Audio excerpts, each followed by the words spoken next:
Entrem en matèria en Levante Directe per a parlar de la nostra salut mental i ho fem, com sempre, amb el psicòleg Enric Valls per abordar un tema que causa moltíssima preocupació, les relacions tòxiques en la familia. ¿Qué tal, Enric? Buenas tardes. Buenas Bienvenido. tardes. ¿Qué tal, Arantxa?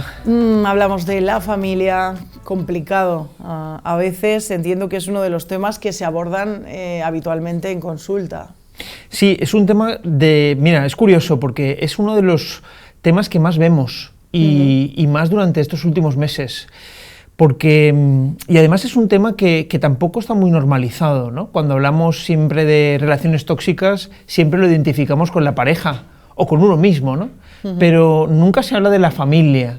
Y en la familia también se dan dinámicas tóxicas o relaciones tóxicas. Un padre o una madre que por circunstancias que ahora comentaremos, pues no está a la altura del cuidado del menor o no le presta atención ni afecto al hijo o a la hija, o incluso dinámicas familiares entre familias de uno de los integrantes de la pareja con respecto a la familia. Hay muchas modalidades y muchas situaciones, también tengo que remarcar, porque no podemos resumir este tipo de dinámicas en 3 o 4, ¿no? Darían para 3 o 4 espacios. Tanto como familias hay, ¿no? Correcto.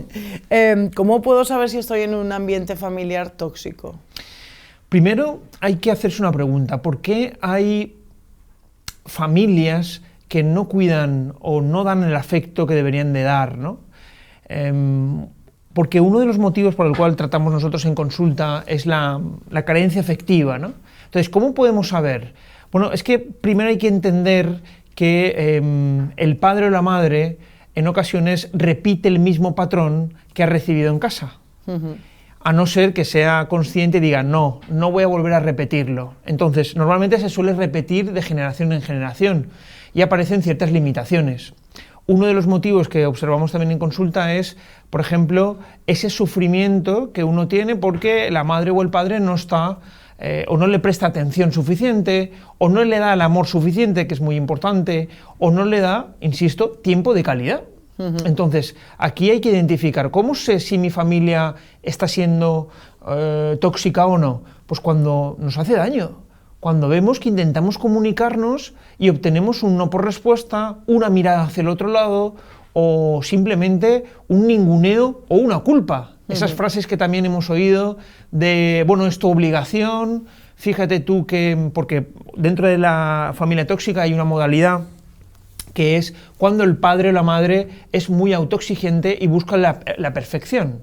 Y entonces al menor lo somete constantemente, nunca es suficiente.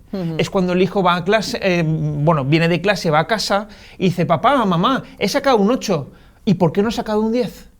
Entonces eso en el menor genera una frustración cuando es constante. Claro, eso es un tipo de modalidad, un tipo de familia. Luego tenemos otro tipo de modalidad o familia, padre o madre, que es, por ejemplo, lo que denominamos el padre o la madre ansiosa. Lo quiero ya, fíjate tú, es como todo el rato son actividades constantes, ya, ahora, rápido, come rápido, fíjate que... Claro. Hay que todos nos podemos ver un poco identificados en algunos momentos, no significa que seamos tóxicos, ¿no? Pero a veces vamos con toda la prisa del mundo, ¿no? Pero bueno, te refieres a situaciones que se repiten en el tiempo durante muchísimo. Sí, tengo que tranquilizar a los espectadores. Que se están poniendo los padres como yo ya nerviosos en casa. Sí, porque en ocasiones cuando empezamos a leer, incluso nos pasa a los psicólogos, ¿no? Algún manual, nos identificamos, todos tenemos un poquito de todos, ¿no? Claro. Todos tenemos rasgos en ciertas formas. Pero aquí hablamos de dinámicas constantes. Entonces, el padre o la madre que tiene una ansiedad nunca suficiente vive en un futuro constante. Claro, eso en el menor que le genera también mucha angustia. La angustia por saber qué es lo que voy a hacer, incluso no poder valorar el momento presente. Claro, este tipo de modalidades son las que más vemos en consulta. Luego también lo tengo aquí anotado, el tema de el padre o la madre ambivalente. Te dice te amo, pero luego no te da cariño. Te dice, por ejemplo, te quiero y luego te detesto, no te da abrazos. Eso genera una ambivalencia que en el menor, ¿qué ocurre? Problemas de autoestima, dificultades, que eso luego, si no se trabaja, se traslada en la etapa adulta. Estamos hablando en este caso de padres, pero estas relaciones tóxicas se pueden dar ya no solo en padres y menores, sino en muchos ámbitos familiares, ¿no? Si alguien puede detectar que hay una persona de su familia cuya relación le hace daño, ¿no? No le hace bien. Supongo que bueno, ves casos, un abanico de casos increíble, ¿no, Enric? Sí, de todo tipo, entre, por ejemplo, hermanos, primos que también interactúan mucho en la familia y entonces eso le genera, por ejemplo, en cada encuentro familiar, pues un malestar al otro. Luego también nos vemos mucho entre familias políticas, es decir, si la pareja tiene la familia pues que no se lleva bien con el suegro, tal, etcétera. Existen muchas dinámicas que pueden producir, insisto, mucho malestar psíquico y emocional.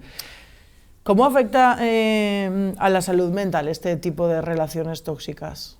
Pues dependiendo del grado o del nivel de dificultad o de gravedad, como decía, afecta de una forma muy intensa. Es decir, aquí depende mucho de la vinculación que tengamos con el otro. Por ejemplo, no es lo mismo la vinculación que se tiene con un padre, con una madre, con un hermano, que quizá con un primo o un hermano, pero un primo o un sobrino, pero aún así eso también afecta.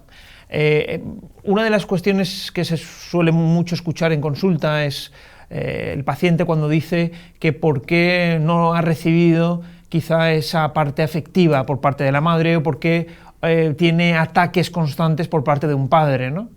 Entonces, claro, eso es muy doloroso, porque, claro, viene de un vínculo afectivo muy cercano. Y nunca alguien se espera que un familiar cercano se meta con uno. Entonces, claro, aquí es muy difícil, muy difícil. Siempre digo que en ocasiones hay situaciones que no hay reflexión, no se le puede pedir peras al olmo. Es decir, donde una madre tiene, por ejemplo, limitaciones emocionales porque ha recibido en su casa pues muchos insultos, ¿qué va a hacer la madre? Volverlo a repetir. Pero eso es lo que hay que empezar a eliminar.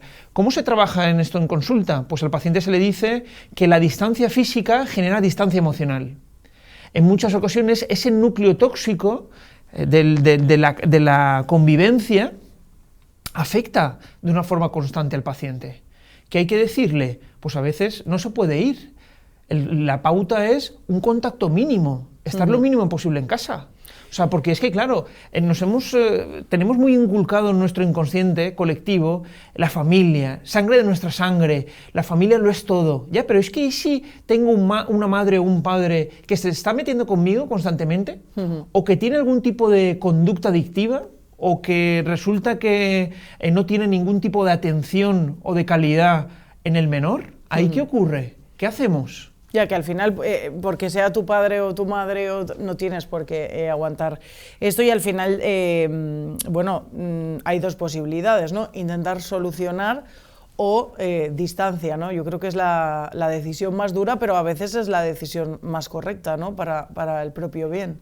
Así es, en este tipo de situaciones no hay puntos intermedios, no hay blanco o negro, perdón, no hay tonalidades grises, hay blanco y negro, en el sentido de siempre apostamos por la comunicación, comunicar, expresar, intentar tener algún tipo de conversación con el padre o la madre, intentar expresar nuestras emociones, pues mira papá, mira, me ocurre esto, mamá, o esto me afecta. Dar oportunidades, dar un tiempo prudencial, intentar estar ahí. Si aún así vemos que la otra persona no está en nuestra misma sintonía, no está en nuestro mismo modo, lo que hay que hacer es alejarse, porque eso produce hostilidad. Es decir, si por ejemplo asistimos a un trabajo donde los compañeros se meten con nosotros, ¿qué hacemos? Nos alejamos. Cuando tenemos una pareja que nos produce hostilidad, que cada vez que voy a compartir algo que es beneficioso, que es incluso motivo de celebración y obtengo un mensaje negativo, ¿qué ocurre? Hay que marcharse. Claro, con la familia es mucho más complicado. Por eso digo que una de las pautas es la distancia física, distancia emocional, porque es una forma de proteger nuestra salud mental, como decíamos. Y si se quiere, y hay por las dos partes predisposición a solucionar estas cosas, que las hay, ponerse en manos de un profesional, ¿no? Yo conozco casos de gente que está yendo con sus padres al psicólogo para conseguir superar esto, ¿no? Que también es positivo. Sí, así es, lo que se denomina una terapia familiar, ¿no? Efectivamente, en ocasiones cuando el paciente no la ha podido afrontar por sí solo, cuando ve que no hay forma de intentar reflexionar, sí que está esa segunda opción, que es invitar a la familia a que vaya a sesión. Pero te digo una cosa, en ocasiones hay una negación de la realidad por parte de esa familia. Intentan culpabilizar más aún al paciente, ¿no? Porque fíjate tú, la culpa es tuya o no tenemos que cambiar nada, todo está perfecto. El que lo haces mal eres tú. Correcto. Entonces, claro, no es nada sencillo. Por eso digo que es muy importante. El que quiera cambiar, sí que es cierto que tiene esa gran oportunidad para poderlo hacerlo y poder protegerse ante una situación que es muy hostil. Es muy duro, ¿no? Eso, un psicoanalista argentino decía que era un terrorismo íntimo, ¿no? Es decir, cuando obtienes esa negatividad o esas palabras malas en el mismo sitio donde vives, duermes y estás 24 horas. Entonces es complicado.